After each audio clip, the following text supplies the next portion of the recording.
Excellencies, esteemed colleagues, ladies and gentlemen.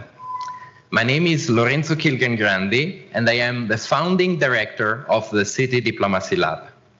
I'm honored to welcome you to the third Urban Peace Dialogues, where we will shine a spotlight on cities of memory. This hybrid event has been organized by the City Diplomacy Lab together with the United States Mission in Geneva and the Cities of Remembrance Network. Our sincere thanks to the Forest, Land and Housing Division at the United Nations Economic Commission for Europe for hosting us in this beautiful and highly symbolic Palace of Nations in Geneva in the framework of the Forum of Mayors. I wish to open this event in a quite unconventional way. And I will do this by asking a question that we in the organizing committee have been asking ourselves. What practical impact can we expect from yet another conference of leaders and experts advocating for the peaceful resolution of disputes between and within nations? Because it is clear that despite high institutional frameworks, inspiring speakers, and successful best practices, decades of events have done little to prevent innocent people from continuing to suffer and lose their life in wars and conflicts around the world. So it is precisely by asking these questions that our thinking led us to the concept of cities of memory. We are persuaded that the message and action of these cities is as unique as the connection they have with war and peace. It is a bond that is rooted in the primary cause and main consequence of wars, injustice. The impact of war varies each time, but something always unites the most affected cities on any side of conflicts.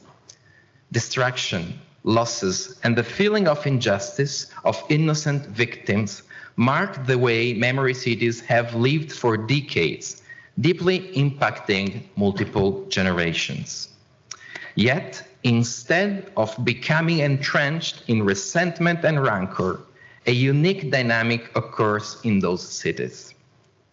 A path of resilience that leads to reconstruction and reconciliation. Turning the page by honoring the painful legacy of the past and building a future of peace, well-being, and prosperity for all. A future that we build openly and generously, including the former enemies, to prevent the past from repeating itself. Yesterday, at the commemoration of the 80th anniversary of the worst massacre of Italian civilians in World War II in Marzabotto, Italian President Sergio Mattarella recalled before the German President Frank-Walter Steinmeier that, and I quote, "Our parents, our grandparents did not give in to resignation. They were able to transform the most unspeakable and the most inexplicable pain into a generating force." President Steinmeier addressed the family members and descendants of those who lost their lives in the massacre. And in his words, "If I can speak here today, it is only possible because you all have granted us Germans reconciliation." How is this possible? What local mechanisms bring institutions, civil society, and residents together in what I call a peace reaction? And how and what of this local dynamic can be transferred to the context of armed violence that make the headlines today?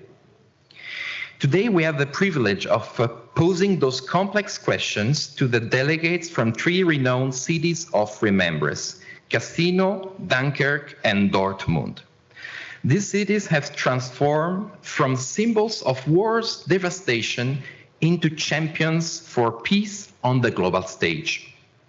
But before exploring the three cities' message of peace, I would like to invite Julie Perng to the podium for her opening remarks on behalf of the US Department of State. Julie Perng is a senior advisor and data scientist at the Department of State's Subnational Diplomacy Unit, which leads and coordinates the department's engagement with mayors, governors, and other local officials in the United States and around the world.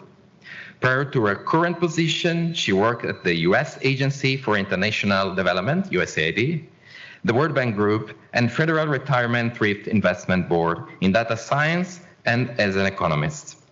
She has an MA in Applied Economics from the University of Wisconsin-Madison and a BS in Communication from Ithaca College. She's a former Fulbright Fellow and is a doctoral student at the University of Göttingen. Julie, you have the floor.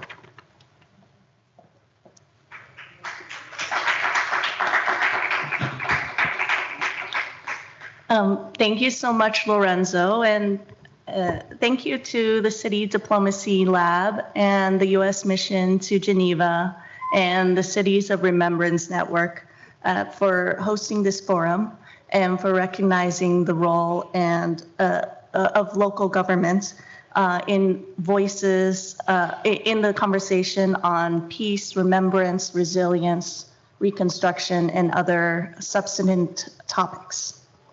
I commend this group of local leaders that we'll hear from today, and for everything that you've done to improve your residents' well-being. Some of these residents have faced and recovered from some of the most challenging circumstances imaginable.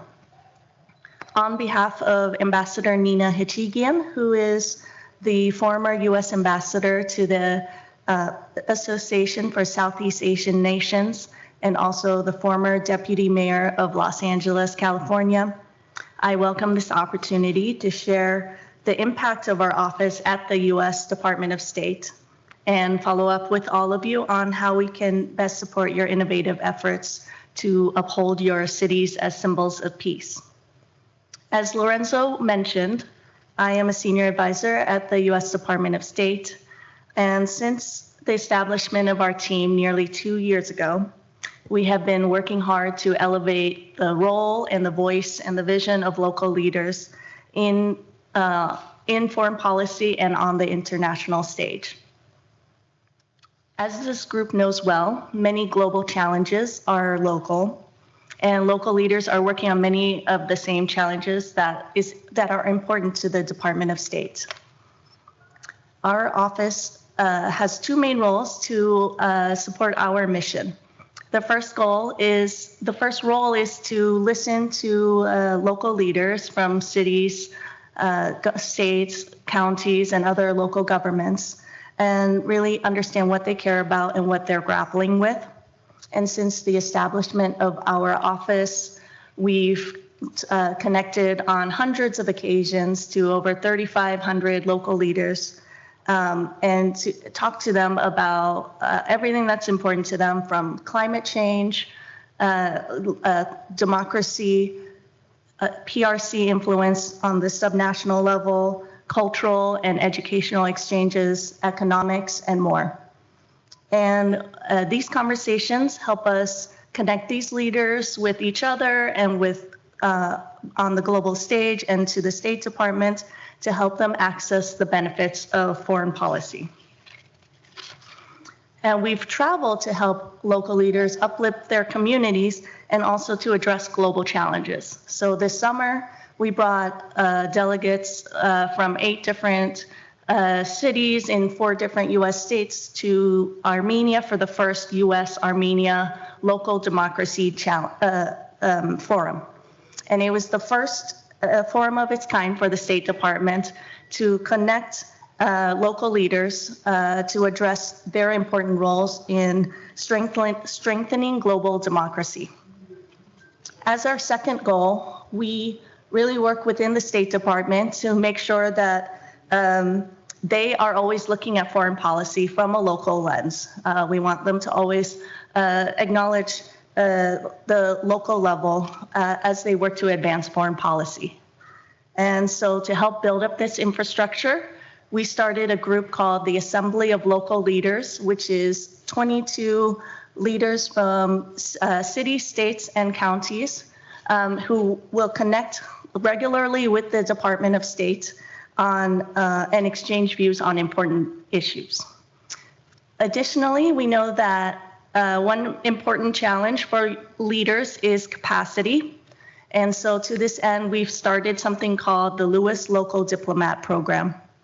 This program will bring foreign service and civil service officers to different cities to act as advisors to mayors' offices on important international affairs and foreign policy. And we are expanding it in the next year as well. We just started this year. We're expanding it next year to up to 17 cities. So our team, led by Ambassador Kihlgren, are enthusiastic and persistent voices in the State Department and in the US government generally for just how important local leaders are to foreign policy. US city leaders are vital partners in international efforts in responding to and rebuilding reconstruction to respond to wars, natural disasters, geopolitical crises, and polarization. And your important work ultimately helps us advance our foreign policy goals as well.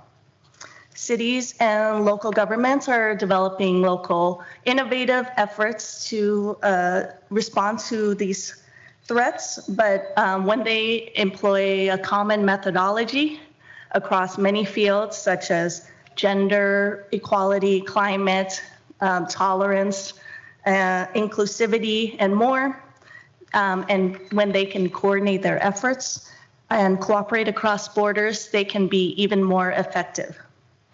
As our Secretary of State, Anthony Blinken, said, for any given problem somewhere, someone probably has the answer, or at least the beginning of an answer. And more often than not, it's actually happening in a city. It's happening with a mayor because you're all problem solvers. So I'm really excited for this event, for the Forum of Mayors, and connecting with each other is not only a powerful way to lift up our communities, it also sends a strong message on the importance of exchange and cooperation and on local leadership to address threats to democracy and peace. And I really look forward to hearing and learning from these cities of Cassino, Dunkirk, and Dortmund, and commend them on their work overcoming challenges and threats to peace. And thank you again so much for welcoming me.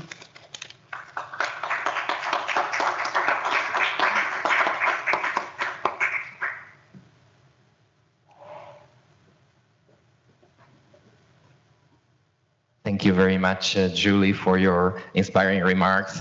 I just want to add that all the people working in research and the practice of city diplomacy really cheered when the unit for subnational diplomacy was opened. That was a great initiative. Your work, together with the Forum of Mayors, are two great examples of this formalization of the role of cities in international relations, the contribution that cities can do to creating a better future for now and for everyone. I now have the pleasure to move to the second part of our event, which is an informal conversation with the representative for the three memory cities that I mentioned before, Cassino, Dortmund, and Dunkirk. So it is my great pleasure to introduce our three distinguished panelists, starting with Mr. Enzo Salera, the mayor of Cassino. Mr. Salera is the mayor of this Italian city of 36,000 inhabitants, halfway between Rome and Naples. It's a city decorated with a gold medal for military valor. Mayor Salera is a chartered accountant and auditor, as well as a consultant in business facilitation and contributions and corporate finance.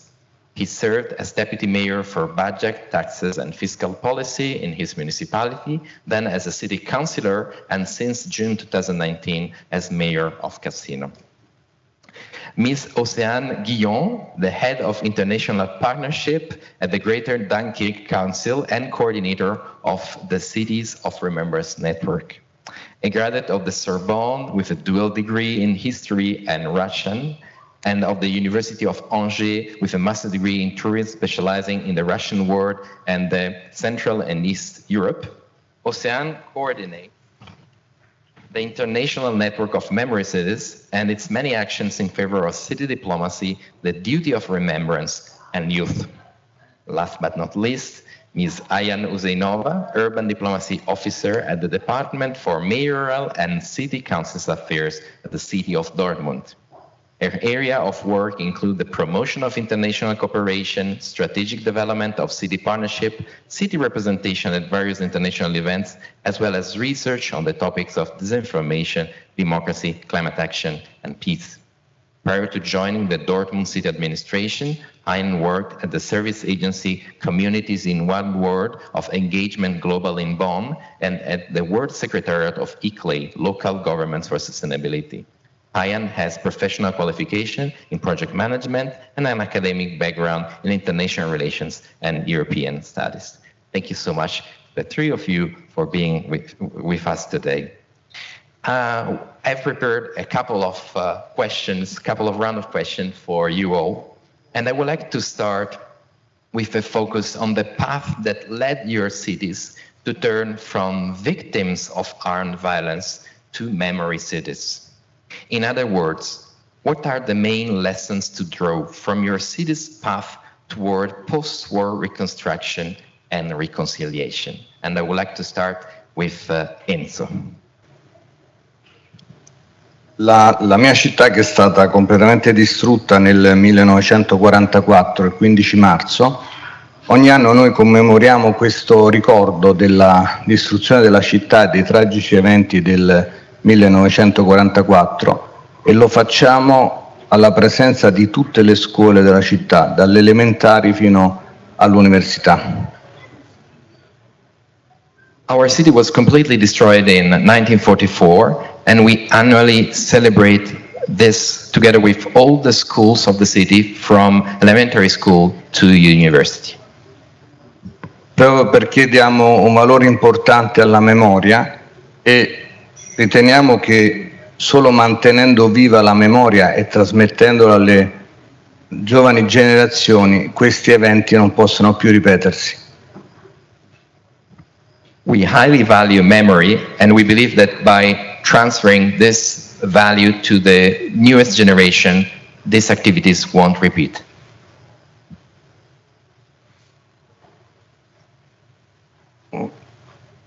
Come hai detto tu, la nostra città, che è medaglia d'oro al valor militare e città per la pace, in quella settimana delle commemorazioni svolge una serie di attività tra convegni, manifestazioni, rappresentazioni teatrali proprio per trasmettere il valore della memoria.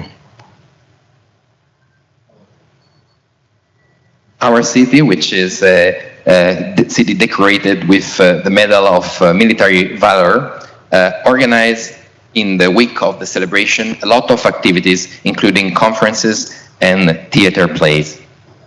Inoltre svolgiamo una serie di attività coinvolgendo gli studenti di tutte le nazioni che hanno combattuto a Cassino. We also organized a series of activities involving all the nation representatives that fought in Cassino. C'è una fondazione che la settimana scorsa ha ospitato gli studenti di 3 scuole, una polacca, una inglese e una tedesca, proprio per sottolineare il valore della riconciliazione che questi popoli 80 anni fa combattevano l'uno contro l'altro armati. Last week, a foundation united students from 3 schools, one in Poland, one in England, the other one in Germany, precisely to value and put the spotlight on the value of reconciliation. Per cui c'è anche questo ruolo di diffusione della cultura della pace, soprattutto della riconciliazione tra i popoli che sono stati in guerra durante la Seconda Guerra Mondiale. So we highly value the importance of the culture of peace and the reconciliation between those countries that fought in World War II.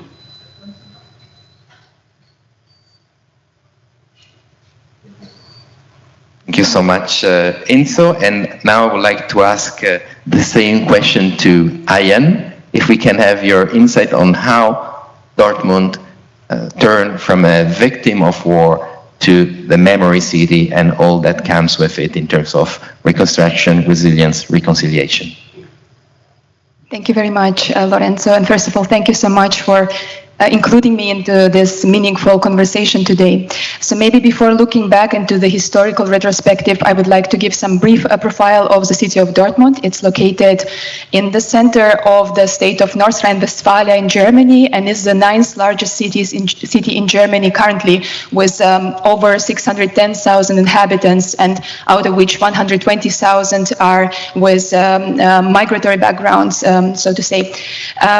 The city is also the largest city in the Ruhr metropolitan area, and for the World War II especially, this area was extremely significant, especially for the Allies, because it was precisely the location where the industry of war, so to say, was located, and Dortmund, it is really a dark history, and when we look at the city of Dortmund, it was basically the armory of war during the time, with coal mining and steel production located there, which is why obviously the repercussions were that the city was to 95, the city center was to 95% bombed and almost destructed to the ground, to the ashes. One of the local historians in Dortmund describes it basically to describes it and compares it to the destruction of Pompeii.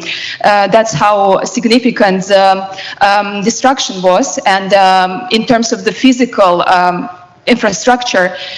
So the city was heavily bombed, and among 180 bomb attacks, 8 of them were extremely massive, which resulted in the fact that many historical buildings were almost completely destroyed, including, for example, such relevant buildings as churches and the old town hall, and as well as infrastructure.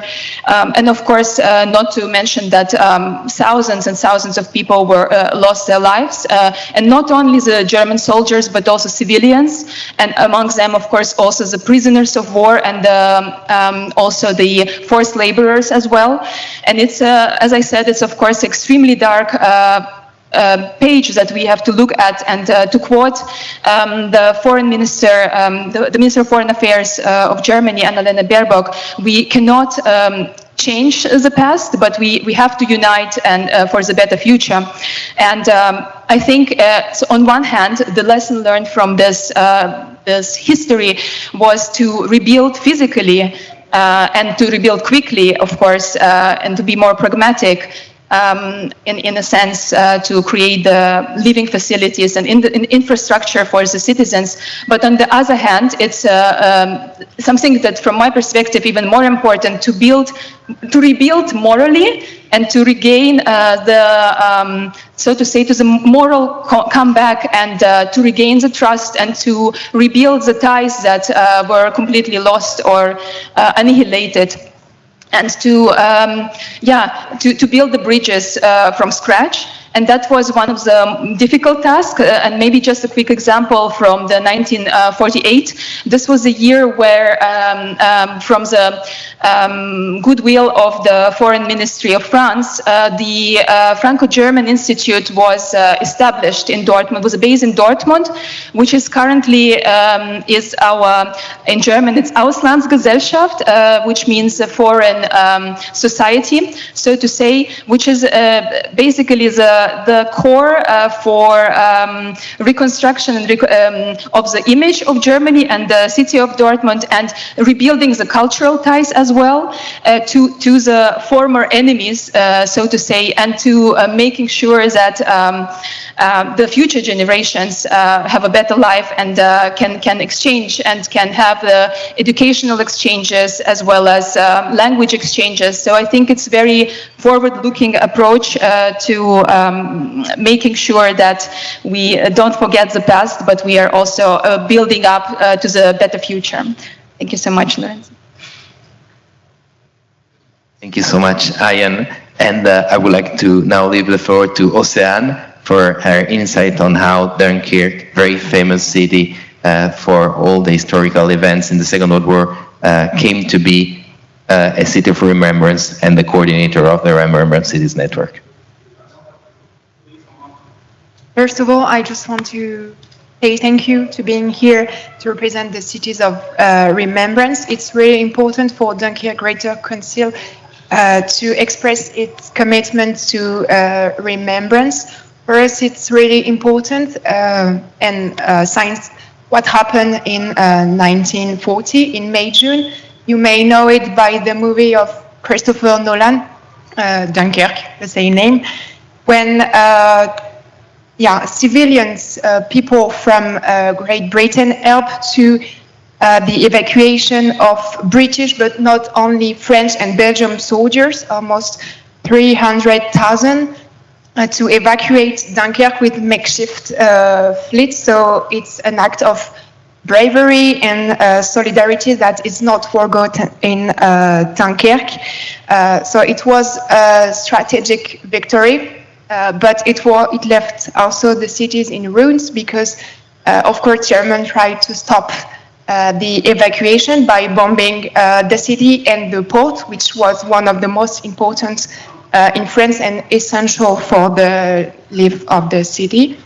So the people has to flee the city or to live in under occupation. And when they came back to their city, it was left in ruins, and they had to live in woods barracks. So they have to learn to resettle in a city that was in ruins or that doesn't look after as it was before. Because as for Dortmund, we tried to rebuild quickly with pragmatism. So it's now the Dunkirk of today, but for the inhabitants, it was a huge change, and the war left a huge trauma in the memory. So we have learned 3 lessons from this episode that are still we are still using today: resilience, solidarity, and the importance of remembrance. Resilience, because as I said, 70% of the city were destroyed, so we have to rebuild the city, but also the moral of the inhabitants, and to reestablish social fabric. Solidarity, because of course all the Dunkirk Dynamo's operation is an act of solidarity from the Great Britain civilian, but also after war, it's one of the many examples, but our twin city in the US, Dunkirk, we have the same name, and that's why they helped us. They sent for $1 million of food and materials. So Dunkirk never forgot this act of solidarity, just based on the same name. And some historians say it's the first step for the Marshall Plan. So it's also an example how 2 cities can have a better plan for future and inspire some nation. And today in Dunkirk, we value, as Cassino and Dortmund, the remembrance, the duty of remembrance, not only with commemoration and meeting with other remembrance city, but we have a huge memorial politic. For example, this year, every child of the primary school, the last year of primary school, it's CM2 in French, they can go for free with their teacher in our museum about the Dynamo operation, which is called Dunkirk 1940. If you have never been to Dunkirk, it's a great remembrance place. So 3 lessons from this. Thank you so much. I can see that there is a physical and a moral reconstruction, as you mentioned. There is something in common. The 3 cases are different, but this reconstruction was participatory. It was done with the people for the people, and it was coupled with this openness, this connection with the former enemies that paved the way for the peaceful relations between the 3 countries. And I would like now to move to something possibly even more complex, to directly address what is the vision of memory cities on how to build a more peaceful present and future. So what role can memory cities play in the current context of geopolitical crisis and polarization? What roles does city diplomacy specifically serve in such a framework? Ma il ruolo della memoria è importante proprio per cercare di contenere, sulla base dell'esempio di quello che è accaduto in Europa durante la Seconda Guerra Mondiale, dovrebbe essere fondamentale per evitare che i conflitti possano ripetersi. E purtroppo però nell'attuale contesto internazionale, soprattutto il centro dell'Europa, abbiamo avuto dopo quasi 80 anni un nuovo conflitto. E perciò non dobbiamo mai smettere di ricordare ciò che è stato e di trasmettere alle future generazioni ciò che è stato, proprio per evitare che questo si ripeta, anche se spesso l'uomo non impara mai dalla propria storia. The role of memory has been essential in creating a positive example of reconciliation in Europe to avoid the repetition of conflict. Yet we see that mankind tend to forget, as today we are in a situation of conflict, including in Europe, so the importance of memory is even greater today. Perché se questi eventi che si sono svolti 80 anni fa fossero stati da deterrente in tutto ciò che sta accadendo nel mondo, perché purtroppo ci sono tanti conflitti, cosiddetti conflitti dimenticati in piccoli paesi dell'Africa, del Medio Oriente o anche nella nostra Europa, questo avrebbe avuto una valenza ancora maggiore per cercare di evitarli. Molto spesso la diplomazia delle città non riesce a contenere quelli che sono i risvolti da un punto di vista delle crisi in un contesto internazionale.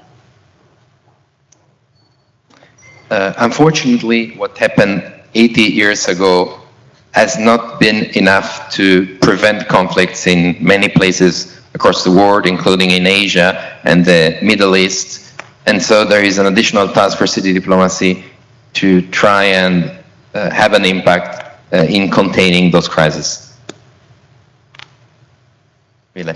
Thank you so much, Enzo. And now I would like to ask the same question to Océane.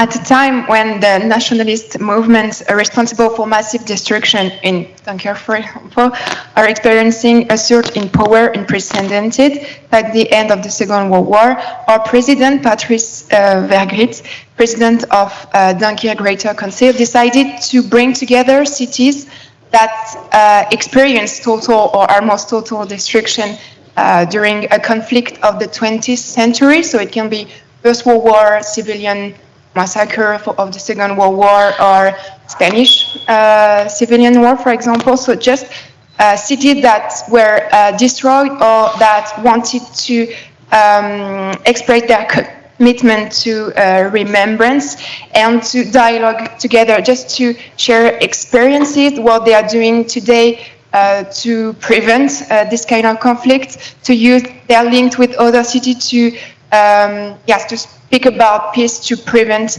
other countries. So it's easier in Europe, but we have an international network. So I will just give you the list of the members, but you can find it in this kind of booklet. I have in French and in English if you want. So in France, we have Oradour-sur-Glane, Caen, Ouistreham, Le Havre, Saint-Nazaire, and Arras, and Dunkirk, of course. Ypres in Belgium, Guernica in Spain, Rostock in Krefeld in Germany, Bizerte in Tunisia, Coventry in United Kingdom, Gdansk and Szczecin in Poland, Hwaseong in South Korea, Hiroshima in Japan, and before St. Petersburg and Volgograd in Russia, whose participation has been suspended for the time being, but we really hope that our network will be able to help to the reconciliation. The network now actually includes Bucha in Ukraine, and we are trying to create a space of dialogue. Actually, each year we meet in a symposium, international symposium. The first one was in Dunkirk in 2016. The second one in Volgograd, then in Rostock, then in Dunkirk again. And this year, the 5th edition was in Oradour-sur-Glane at the occasion of the 80th anniversary of the massacre, which is the most civilian massacre of the Second World War for France.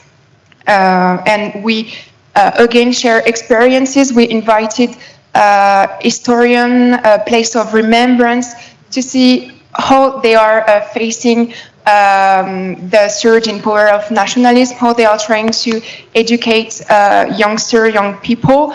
But the network is also conscious that we have to involve civilians, and more particularly youngsters, because for youngsters, and I am including myself in it, war, it's just history. It's past. It's a mistake from the past, and we know that we don't want it again. But we have to be conscious that 4 hours from flight from here, it's war. For example, Ukraine, but not only. So it's really close, and not only in history, but in the present. So we are organizing a lot of young mobility exchange, so they can meet together. And this year, for example, youngsters from Dunkirk, Oradour, Bucha, and Krefeld meet together to share their experience. The idea that was for France and Germany to know that war is at the gate, and we have to be really, really careful what we are voting for, what we are saying, what we are thinking or saying in television, for example. And for Ukrainian, the idea was to say, okay, it's possible to actually reconciliate and work together for better future, even if for the moment it's not that, of course, easy. So symposium, dialogue, a lot of dialogue together for the future, and international mobility to share experience and educate in a positive way our youngsters. Thank you. And thank you so much for your inputs. I think I would totally agree with Océane also on the point that the young generation need to be included into this the process and into the framework of international relations of the cities.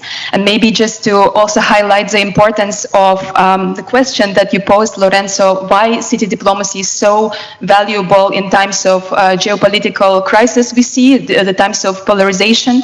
I think it's urban diplomacy or city diplomacy is extremely important because it really complements the national level of diplomacy. And while national level of diplomacy is usually extremely political, through city diplomacy we have much less political but far more pragmatic solutions in place. And the constant dialogue that can be achieved through city diplomacy is especially important to keeping the peaceful relations, to keeping the conversation and learning from each other. And I think also to define peace, I think it's such a broad concept, including the aspects as climate action as well, which not to forget, not only wars, but also the sustainability aspects and the idea that so many challenges are shared by the cities. So I think as the city of Dortmund has 10 official city partnerships ranging from the cities in the west, in Buffalo City, to the cities in the east, for example, Xi'an in China. And in addition to this official partnerships, there are also project partnerships within the framework of the scope of different thematics. For example, resilience or climate action or infrastructure and mobility. And those are more hands-on partnerships as well that allow for a constant dialogue. And what I also think is in addition to that, we should not forget the humanitarian aid as well. And being the Western countries and Western cities, we are also in the position to mobilize our civil society and our actors in the society to help in difficult situations. And maybe just as a quick example, the city of Dortmund started the solidarity partnership with the city of Zhytomyr in Ukraine just recently, and supported the city with medical care and packages, and a lot of in cooperation with the firefighters of the city of Dortmund as well, some outfits as well and buses, and I think those kind of acts are especially tangible and recognized also by the citizens, and also important for the citizens in Dortmund as well, because it's such an international community. In Dortmund we have around 180 nations, so it's a little United Nations living in the city of Dortmund. And of course, while the peace starts at home, we also want to make sure that the cities with whom we are partners are in peace as well. And so through those actions, we try to help as much as we can. And maybe just a last quick point, just from the recent delegation trip of my team and the team leader to Turkey, to Hatay. So it's not it was not the destruction by war, but it was a destruction by the natural disaster last year in February. The city was destroyed quite heavily. 55,000 people died. In Dortmund, of course, we have a very big Turkish community living there, and a lot of people lost actually their family members. So it was a very personal as well as help action. And the city established such a coordination point by the name of Dortmund Helps. And from last year, April, it acts in order to provide ad hoc support in such situations. And I think, for example, from the last week's delegation trip and from the stories that I heard from my colleagues, it was such an important aspect to be there on site and to talk to the people and to exchange a simple hug even, and to show that we don't forget you. And I think, of course, when we talk about peace and security and prosperity, we need to embrace those aspects. And maybe I will stop here. Thank you. Thank you very much to our three panelists. We can see that Memory City keep the remembrance alive locally through actions, internationally through advocacy, through solidarity, a very big component. So it's definitely a force that is expanding. It's an example, it's a symbol that I believe it's more important now than ever. And we have now time for a couple of questions from our public. And I would like to kindly ask you if you can raise your hand. I will pass you a microphone. And if you can briefly introduce yourself and specify if it's a question to one specific panelist or to the three of them. Is there any question in the room?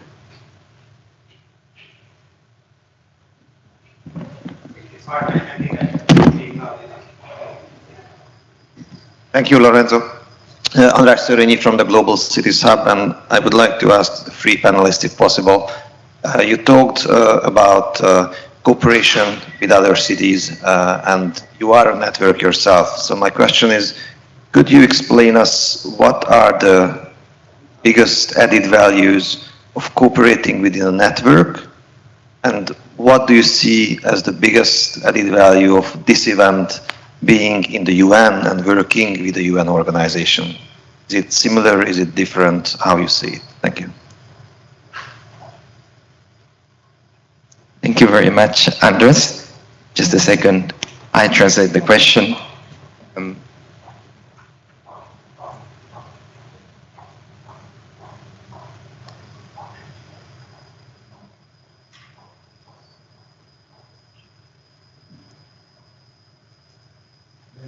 È importante la collaborazione delle città questa rete delle città della memoria, proprio perché, come abbiamo sottolineato prima, l'importanza di mantenere viva la memoria. Mantenendo viva la memoria, trasmettendo, collaborando con le giovani generazioni, come noi facciamo con gli studenti di tutto il mondo che hanno combattuto a Cassino, questo deve contribuire a diffondere una cultura della pace soprattutto tra le giovani generazioni. E poi anche la cultura della solidarietà. Noi abbiamo ospitato oltre 300 famiglie ucraine dopo lo scoppio della guerra, a cui abbiamo dato sostegno da un punto di vista dell'alloggio alimentare, ma anche mandando i loro bambini nelle nostre scuole. Quindi questo è il valore di questi eventi importanti, appunto di mantenere la memoria, ma nello stesso tempo di diffondere concretamente una cultura della pace facendo delle azioni concrete. So the answer of the mayor is that there is a dual importance of working in network as well as organizing this kind of activities in such a framework as we are in today at the UN. One thing is, of course, to keep alive the culture of remembrance, to advocate for that. And the second one is also to spread solidarity. An example is the fact that through concrete actions, city give a message. The example of Cassino is hosting more than 300 Ukrainian families and supporting them in this difficult moment. So this way you can keep alive remembrance and spread it. I ask Ayan and Océane if they want to have a quick reply very briefly, please. Thank you so much for this question. I think it's a very important question. Maybe I will take the part regarding why it's so important to be here at the UN for the cities. I think we have been waiting for so long for the cities to be heard and for the cities to be acknowledged. So I think it's a great example of how we can be integrated into the global processes as well. And for example, today's and tomorrow's discussions, and especially on the Pact of the Future, will help us enormously to understand how we can localize the processes, and to have the voice as well to indicate where the cities should be included more, because I think we can see often that it's not enough, and the multi-level governance which we are preaching for is not yet perhaps in its perfect way, perfect form, in place. And that's the reason why I find it extremely inspiring to be here. And also the exchanges with cities. I think it's extremely important to have a constant knowledge exchanges with one another and to learn from each other, because there are always fields where we can learn and contribute. And I think this is why we have the international cooperation for the cities on the city level is so important. Yes, just quickly, the network is a straight for us because it gives us other example. We can share experience, and we have this other partners. We know that they share the same goals as us. So if I have a project in mind, for example, I want to create something with the education about First World War, Second World War, I can choose a city that I know have this kind of experience. So it gives me, yes, partnerships, other examples. So I can have all it's awful to say, but all example of what war can do, and I can create something about it.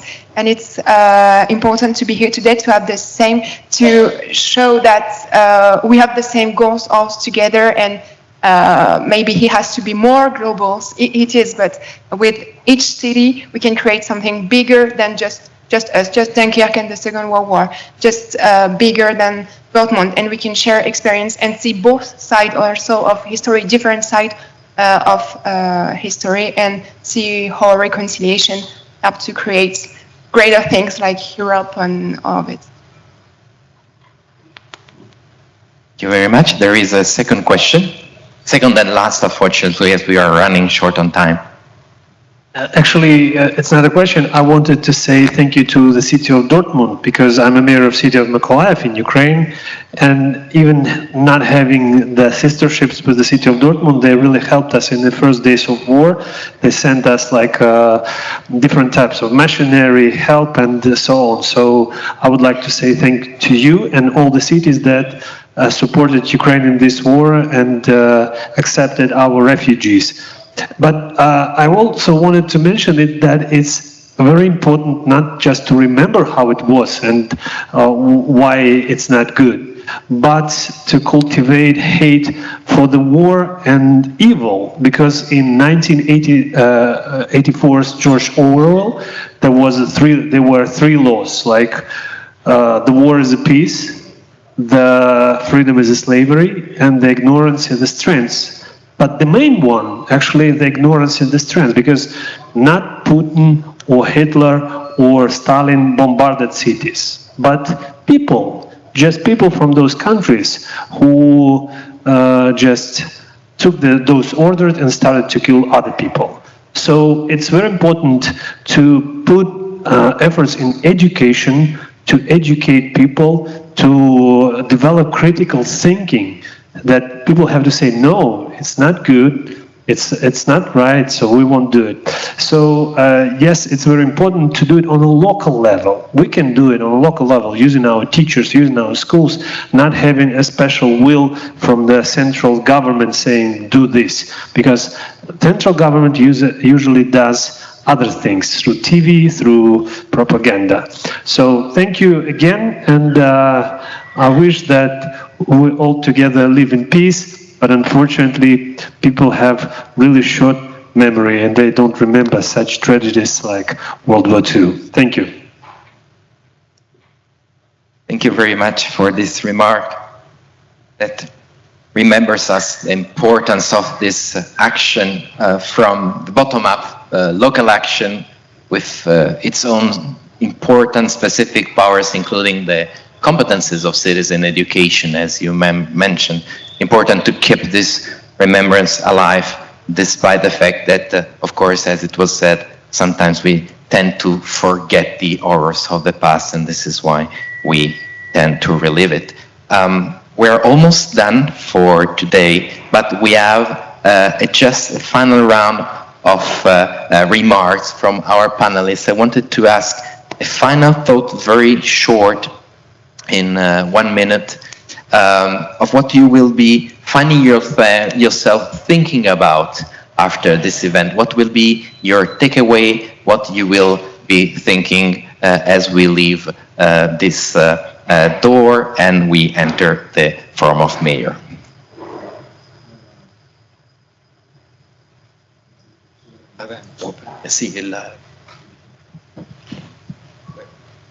Adesso, come abbiamo detto prima, ogni azione, ogni evento, ogni convegno, ogni incontro tra popoli che possano contribuire alla diffusione della pace, della cultura della pace, ma soprattutto tra quei popoli diffondere la cultura della riconciliazione, come abbiamo visto ieri in Italia, dove c'è stato il presidente Mattarella con il presidente tedesco, dove appunto dopo 80 anni da una strage importante, una strage nazista, il popolo tedesco, rappresentato dal proprio presidente, viene a chiedere scusa per ciò che è accaduto, e questo è estremamente importante appunto nella diffusione della cultura della pace, ma anche della riconciliazione tra i popoli che sono stati in guerra, e questo è l'auspicio che avvenga anche in Europa tra Russia e Ucraina, e che tra il Medio Oriente o negli altri paesi dove ci sono dei conflitti minori ma altrettanto importanti. So every meeting such as the one we're having now, it's important to spread the culture of peace, culture of reconciliation. An example that was given yesterday by the gathering of the Italian and German presidents in Marzabotto, and the excuses that came from the German president directed to the families of the victims. This is something that hopefully could also happen to the ongoing conflict between Russia and Ukraine, and in the Middle East and elsewhere. Thank you very much. I think my main takeaway is also the hope to take with me, and maybe just to finish with a saying by Lao Tzu, the philosopher from China, who said that if we want to achieve peace for the world, we need to achieve peace for the nations, and if we want to achieve peace for the nations, we need to have peace in the cities. And that goes on until the very personal level. And I think the cities are indeed these actors to build the ties, to start burning bridges, but start building them, and to look ahead while, of course, acknowledging the past. And I think, thank you very much for this remark also from the city of Mykolaiv about remembrance, but also learning from the mistakes and combating disinformation, because especially in the situation we are finding ourselves now, another element that cities can support with is to start on the ground in combating disinformation and helping to achieve a more peaceful society also. Yeah, thank you. I will recall that we still have a lot to do, but we basically have the same goals as peace for our citizen and for ourselves, because we all are citizens. And maybe we can, you say something about sustainability, maybe we can also speak to youngsters by speaking something that is important for them, for example, sustainability, and maybe say to them, war is actually against sustainability. So maybe touch them with something, not remembrance, because seems past for them, but maybe touch something from the future, sustainability, and link it with the past war to say here's a treat. So actually it can be a way to make contact with them about something like remembrance. It's just something that came to my mind when you speak about sustainability. I would like to give the floor to Julie for her final remarks. Yeah, I learned so much from these cities about their experiences, on how they prioritize rebuilding infrastructure while focusing on cultural memory and building global bridges and ties, partnerships and networks, and as well as ongoing acknowledgments, education, learning from history and making sure that we don't repeat the past. And then one other separate point that I just want to emphasize that I heard is the important role of city diplomacy to contain crises, to rebuild. And cities really play an important role. As Asan said, we need to include city voices, which is exactly what we're doing this week. And they play pivotal roles in this reconstruction and in symbolism of peace. So thank you again for organizing. Thank you very much, Julie. And we have a final invitation from the Cities of Remembrance Network. Just 2 seconds more to invite you to the next Cities of Remembrance Symposium, which will be held in Dunkirk. This year at the occasion of the 80th anniversary of the liberation of the city and the 85th anniversary of Dynamo's operation. So it will be in the 22 and 23 of May in Dunkirk. It's the official date of Dynamo. It was off for a week, but we will do it for today. It's enough. So if you want more information, I have booklets about the symposium and the network, and you will be able to find an email address to stay in contact with the network. Thank you for your attention. Thank you very much, Océane, and my many thanks to our panelists, Mr. Enzo Salera, Ms. Océane Guillon, Mr. Ayan Huseynova, and of course, Ms. Julie Perng. My sincere thanks to the institutions that organized this event together with the City Diplomacy Lab, the US Mission in Geneva, and the Cities of Remembrance Network. Many thanks to UNECE for hosting us, in particular to Paula Deda, Thea Alauvo, Mia Alibegovic, Enkel Leskay, Matthias Kalan, Aurea Fagel for the inspiring and generous support. And last but not least, many thanks to our audience here in the room and online for your participation. You are now invited to visit the exhibition UN for Ukrainian Cities, Rebuilding Future is in Kharkiv and Mykolaiv by UNECE in front of conference room 17 in the E building, the building just behind us. I wish us all a very fruitful Forum of Mayors. Thank you very much and goodbye.